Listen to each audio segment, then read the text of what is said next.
Rising stars Asia কাপে বাংলাদেশের পক্ষে সর্বোচ্চ রান করা হাবিবুর রহমান সোহান তিনি যদি বিপিএল এ দুর্দান্ত পারফর্ম করেন, তিনি যদি বিপিএল এ হাইয়েস্ট রান গেটার বনে যান, আপনি কি তাকে বিশ্বকাপের স্কোয়াডে বিবেচনা করবেন না? কিংবা রাইজিং স্টার্স এশিয়া কাপে টুর্নামেন্টের সর্বোচ্চ উইকেট শিকারী রিপন মন্ডল যদি বিপিএল এও তার পারফরমেন্স ধরে রাখেন এবং তিনি যদি বিপিএল এর সর্বোচ্চ উইকেট শিকারী হয়ে যান, তাহলে কি আপনি রিপন মন্ডলকেও বিশ্বকাপের স্কোয়াডে বিবেচনা করবেন না? কিংবা ভেরি ইনফর্ম সৌম্য সরকার তিনি যদি বিপিএল এ দারুণ কিছু করেন, তাকেও বিবেচনা করা হবে না?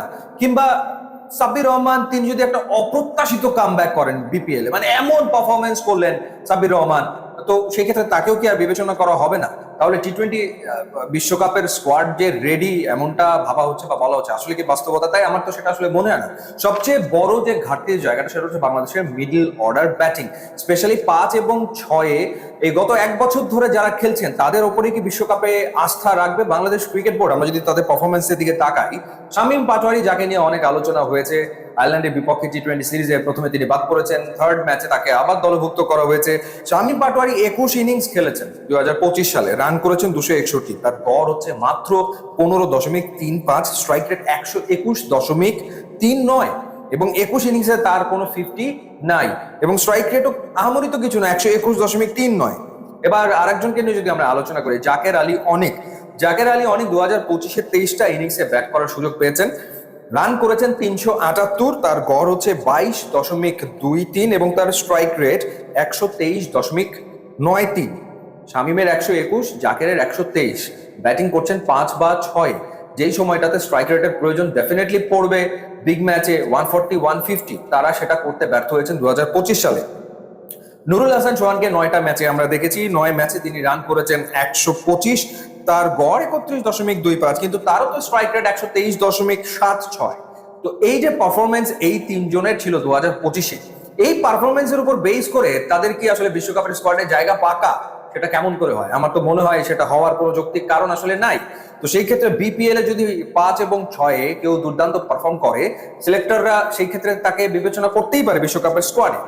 মাহিদুল ইসলাম অঙ্কন তিনি ডাক পেয়েছিলেন বাংলাদেশের টি-20 স্কোয়াডে আয়ারল্যান্ডের বিপক্ষে, কিন্তু কোনো ম্যাচ তার খেলা হয়নি এবং রাইজিং স্টার্স এশিয়া কাপে তিনি up to the mark perform করতে আসলে ব্যর্থ হয়েছেন।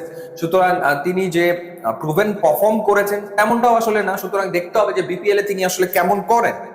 তো সেই ক্ষেত্রে ওয়ার্ল্ড কাপ স্কোয়াড সেটল সেটা ভাবার কোনো সুযোগ আছে বলে আমার কাছে অন্তত মনে হয় না। হ্যাঁ, কিছু প্লেয়ার তো নিশ্চিতভাবেই থাকবেনই, যেমন নাসুম আহমেদ যেরকম খেলেছেন, রিশাদ খেলেছেন, শেখ মাহাদি পারফর্ম করেছেন, লিটন দাস, সাইফ হাসান পারফর্ম করেছেন, তানজিদ হাসান তামিম অ্যামেজিং একটা বছর কাটিয়েছেন, তাসকিন আহমেদ দুর্দান্ত পারফর্ম করেছেন, মুস্তাফিজ তার ব্যাপারে নতুন করে বলার কিছু নাই, কিংবা তাওহিদ হৃদয়, তারা নিশ্চিতভাবেই তাদের জায়গা ওয়ার্ল্ড কাপ স্কোয়াডে তো ধরে রাখবেনই। এবং এর পাশাপাশি এখন দেখার ব্যাপার যে কিভাবে টিমটা ফর্ম করা হয়, যেহেতু বাংলাদেশ গ্রুপ পর্বের 3টা ম্যাচই কলকাতায় খেলবে, সেই ক্ষেত্রে ফাস্ট বোলারের সংখ্যা আসলে কত রাখা হয় সেটাও নিশ্চয়ই একটা দেখার ব্যাপার।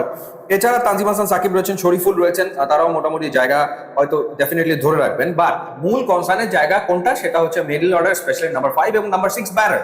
টি-20-তে যেটা খুবই গুরুত্বপূর্ণ, সেইখানে কেউ তো ফিক্সড না এবং কেউ ওই জায়গাটাতে খুব ভালো পারফর্ম করতে পারেননি। সুতরাং আমার মনে হয় যে বিপিএল এই কারণে গুরুত্বপূর্ণ এবং দেখারও ব্যাপার রয়েছে যে বিপিএল এ আসলে কে কেমন পারফর্ম করে। অ্যামেজিং কোনো পারফর্মার যদি পাওয়া যায়, why not in world cup squad, সেটা ডেফিনেটলি আমার মনে হয় সিলেক্টররা চিন্তা করবে।